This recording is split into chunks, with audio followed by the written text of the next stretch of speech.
Hello there. Hi. Assalamu alaikum. It's me again. Welcome to our weekly Facebook Live sessions every Tuesday at 10 a.m. So if you're not familiar, I am Amna. If you're not familiar with me, I'm Amna from My English Matters, one of the co-creators of My English Matters. And we do our Facebook Lives every Tuesday at 10 a.m. So if you're watching me, say hello. I like a bit of engagement here. And today I am going to be sharing with you phrases to sound polite in email. So last week, on Thursday, I shared phrases to use in meetings and discussions, and that was quite popular among you all. So you liked it. So today I thought I wanted to share phrases to sound polite in email. Hello, Azima. Hello, Aisha. Good morning. Hi, Mariam. Is it? Hello, Yana. Okay, thanks for saying hi to me. So great to see you guys. So today I'm going to be sharing phrases to sound polite in email. Now, before we begin, I just want to ask you, do you send emails on a regular basis?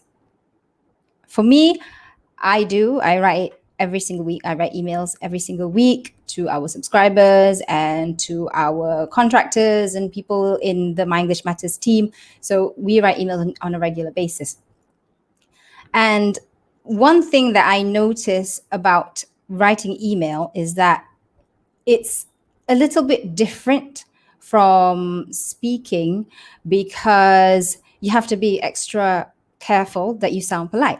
Now, especially if you're a second language learner, when you are writing, you can come across rude if you're not careful because people cannot see your facial expressions. People cannot hear your tone of voice. So if you're a second language learner, I want you to be extra careful when it comes to writing email. All right. So another thing that I want to share with you is that if you are a Members Monthly student, you will be getting tomorrow a bonus PDF document called Phrases to Sound Polite in Writing. So as I was preparing that bonus document, I thought it would be suitable for me to share phrases to sound polite in email in this Facebook Live session. So if you're a Members Monthly student, tomorrow you will be getting that bonus, which has even more phrases. But today I'm going to be sharing 40 phrases, and they're all related to email. Okay, so let me see. Hello, Claudia. Hello, Hani, Daniel, Zoriada, Nur, Farahana. Yes, inshallah, you can watch the replay here on our Facebook page, and also we will upload it on our blog. All right. So I just want to share with you before we begin. I just want to share with you a story about my experience of writing email. So early in my career, I was a bit naive and I didn't know the nuances of the company. So I wrote an email to a general manager. I can't remember. I think he was a general manager. And I was writing it. I had a lot of things to do on my list of things to do. And I just wrote it without really thinking. I wanted to invite him to this meeting. I said, "Dear XXX, please accept this invitation to join this meeting. Thanks. Bye." Okay, I didn't say bye. I said, "Thanks. Best regards, Amna." And I just sent it out. And then a few minutes later, I looked at that email and I thought, oh my goodness, I just sent a very direct email that may come across as aggressive or rude, especially because he's a general manager. But I couldn't take it back. And I am relieved to say that he probably didn't read that email. He probably has hundreds of emails a day. But this was a reminder for me to be extra careful when it comes to writing emails, especially because when you write, you tend to detach yourself from any emotions. Okay. So every time you write an email, I want you to put yourself in the shoes of the reader. So write it down, write your email, and pretend that you are the person who will be reading that email. Does it sound too aggressive? Does it sound rude? So that's important. And also, when you write an email, you've got to also be extra careful. So watch for typos, proofread it again before you send it. And if you Google like how to write emails, you will find they usually share like the 5 C's of writing emails. So there's like cordial, conversational, concise, clear, correct. Right? That's based on how I write emails. Okay, so cordial means it's not cordial the sun-kissed, the cordial drink. The cordial, what that means is being friendly, right? Being personable. Conversational is when you are writing as if you are having a conversation with them. Another one is concise, so making sure that your words are sufficient but not too much, so concise and being on point. Clear, so you are making things clear in your email. And correct, making sure that everything in your email is correct. So those are the 5 C's. I'm sure there are other C's for writing email, but these are the 5 C's that I use as my own guide when I write emails. Okay, so let's go into the phrases to sound polite in email now. Okay, that was a long intro, wasn't it? Okay, now for this session, I'm going to be sharing phrases for asking for simple requests. So there's going to be 8 different situations to sound polite in email. Asking for favors or big requests. Asking for permission. Number 4, suggesting a different point of view or way of doing something. Number 5, rejecting an idea. Number 6, pointing out a mistake. Number 7, following up. And number 8, closing an email. So I will go through each one. I'll share about 5 phrases for each of these different situations when you're writing email. Number 1, asking for simple requests. So these are situations where you want to ask somebody to do something, and it's a simple request, and that person is obliged to comply, meaning that it's part of their job. And when you're asking them to do something, they will most likely do it because it's already part of their job. So here are phrases that you can use to ask for them to do something. Would you mind? Could you please? Do you mind? Would it be possible? And last one, I would be grateful if you could. Now, you could just say, please do this, or please submit this report to the boss. You could just say kindly, but these are extra polite phrases, okay? It's okay to be polite. I don't think you can go wrong if you're polite to someone, right? So even if it's part of their job, it's important for you to be polite to them when you are asking them to do something. Okay, so these are just ideas. So remember, these are suggested phrases for you to use. Choose the ones that you feel are suitable in your specific situation. Okay, if you feel that it might be a bit too polite for this certain person, then use it at your discretion. Okay. Number 2, asking for favors or big requests. So it's a bit different from the first one.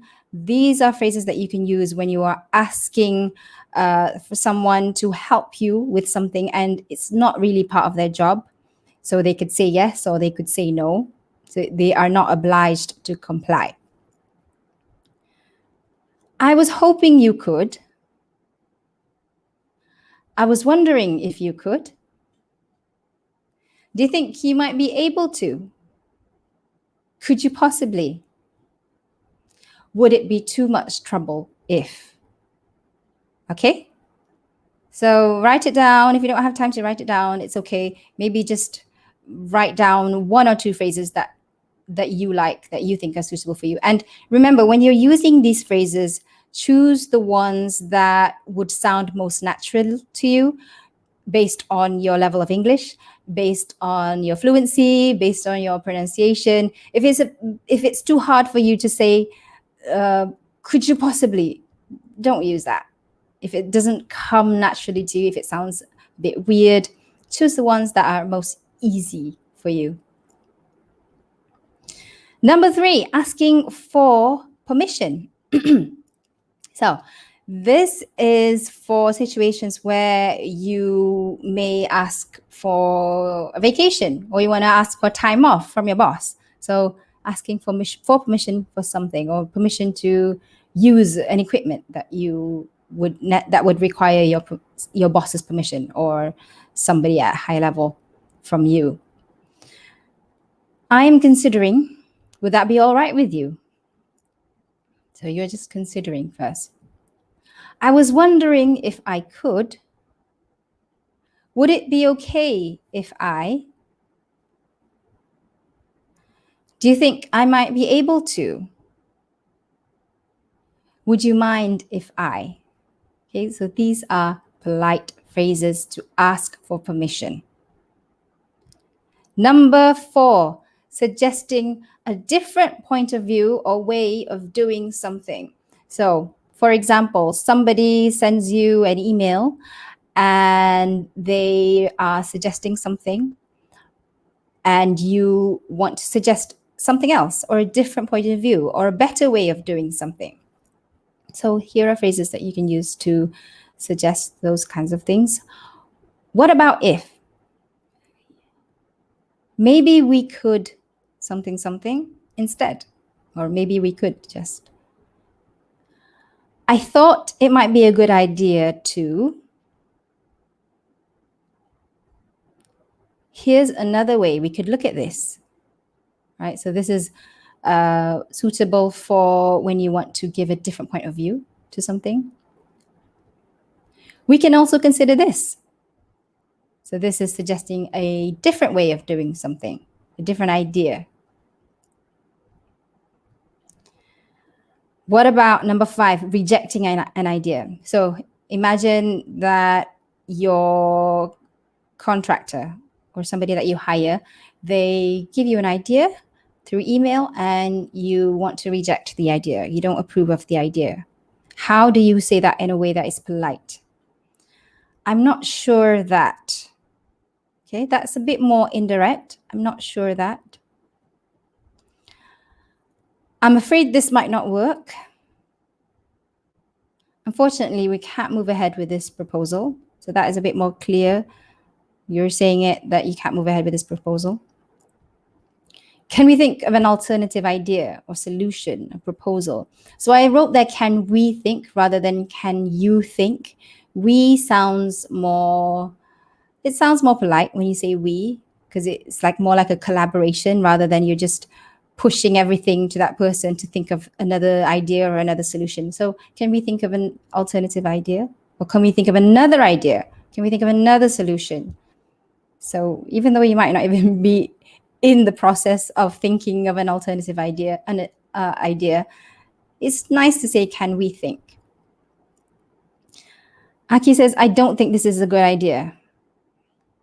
Okay, you could use that. As long as you know that person will not be offended if you say this isn't a good idea. So you got to really look at the person that you're writing to. You got to think, will they be offended if I tell them that this idea is not a good idea? I appreciate the idea, but based on the requirements. So you can say, I appreciate the idea, I appreciate the effort, but is saying that you are rejecting the proposal. So when you say but based on the requirements, so you are repeating the requirements of the project, so that they know that, oh, okay, my idea doesn't meet the requirements of this project.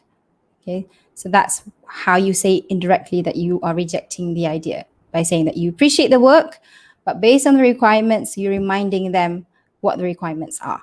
Okay. Number 6, pointing out a mistake. It looks like there's been a mistake. There seems to be a mistake here. So if you notice, we are avoiding words like you made a mistake. So these are called you statements. If you use you statements, if you say you made a mistake, you were wrong, those kinds of statements can be offensive. It can sound like you are casting blame on that person when you say you. So try to point out a mistake in a way that is more objective. So when you say there's a mistake here, it's objective, right? You're not blaming anyone. You're just saying that there is a mistake here. Somebody made a mistake. there seems to be a mistake here. Or if you know that is a mistake and you know what it's supposed to be, you could say, oh, I believe it should be, and then you make the correction yourself. What about this? I noticed there was a typo here.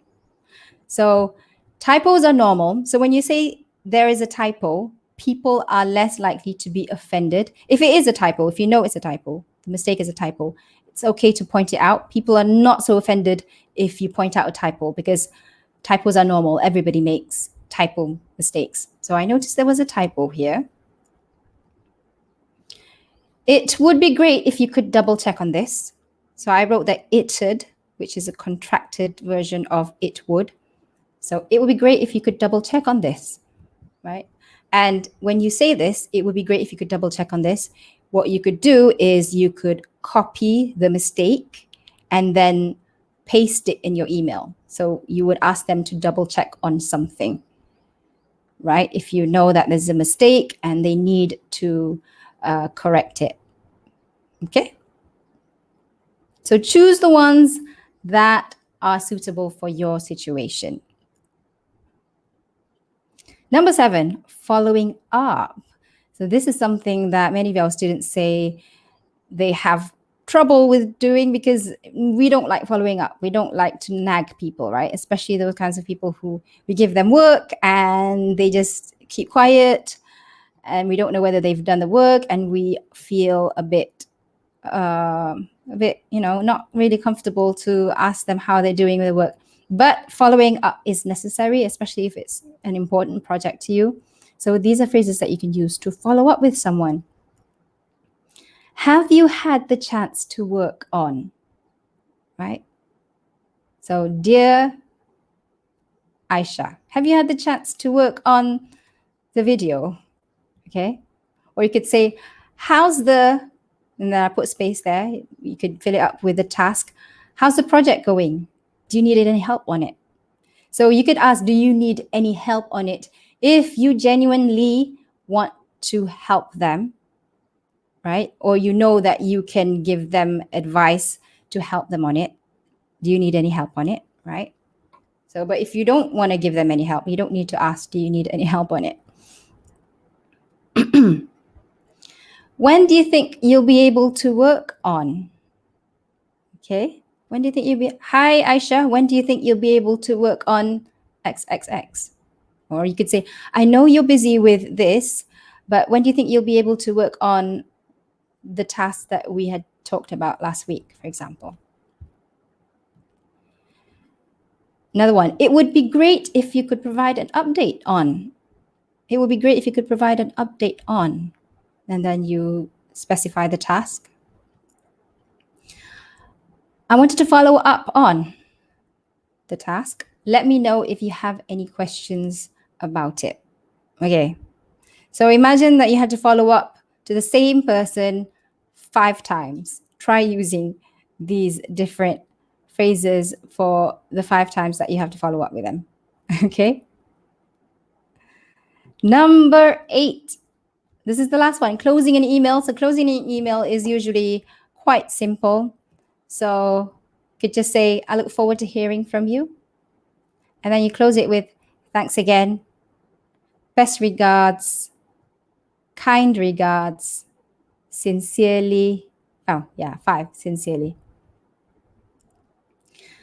Okay, so that's all for me for today. So let's go back to a summary. I saw somebody say that, can you show the first slide?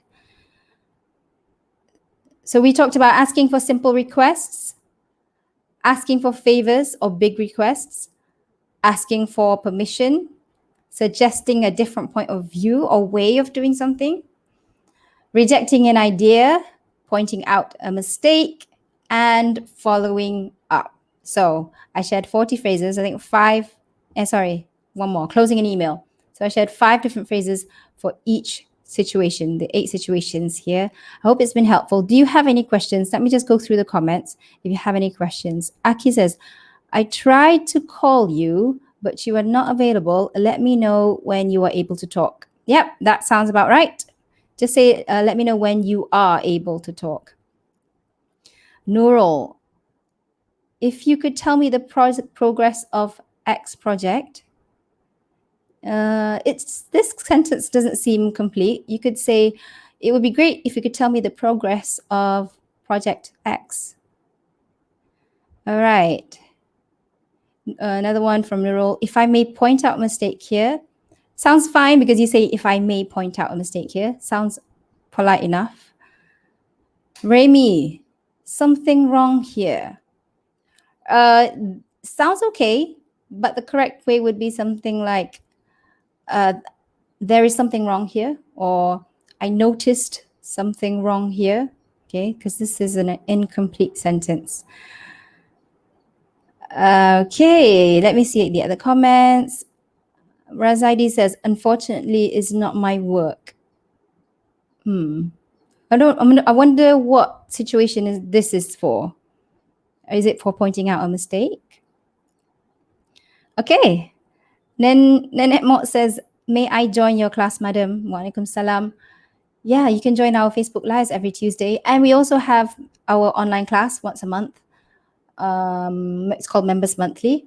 And we will open registration in the coming months. We don't have a confirmed month yet. But in the meantime, I hope you do join our email list. So if we don't have any more questions, thanks for joining me. It's been fun. I feel like it was very short, wasn't it? But please join our email list at myenglishmatters.com. So if you join our email list at myenglishmatters.com, you will get our 7 tips to help you speak with confidence over 3 days. And then after that, you'll get our weekly emails every Thursday with tips and lessons to help you improve your English. So I hope to see you next week for our next Facebook Live session. Thanks so much for joining me. It's been fun. I love seeing your comments. And if you have any other questions or comments, you can always write to us at info@myenglishmatters.com. So thanks so much again. And Assalamu alaikum.